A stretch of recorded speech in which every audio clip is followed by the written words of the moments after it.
Hey everyone, welcome back to the channel. Today, I'm unboxing something practical for your bathroom. A stainless steel toilet bidet sprayer set with German quality. I decided to grab this because the bidet in my bathroom is broken and it's been causing a frustrating water leak. If you're in the same boat, stay tuned.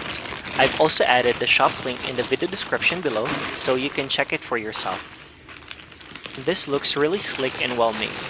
Despite being very affordable, it feels solid and you can tell it's built to last. I mean, just look at the stainless steel finish. The craftsmanship definitely lives up to the German quality label.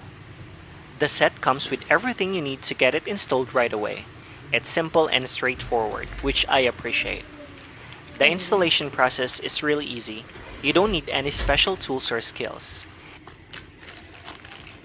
A few inches later. And there's it. For the price, this is absolutely worth it. No more water leaks, just a reliable, high-quality bidet sprayer. And the water pressure is just right. Not too strong, not too weak. Perfect for anyone who's looking for a budget-friendly upgrade to their bathroom.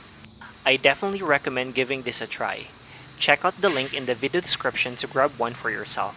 Thanks for watching and don't forget to like, comment, and subscribe for more unboxing and home improvement tips. See you in my next video.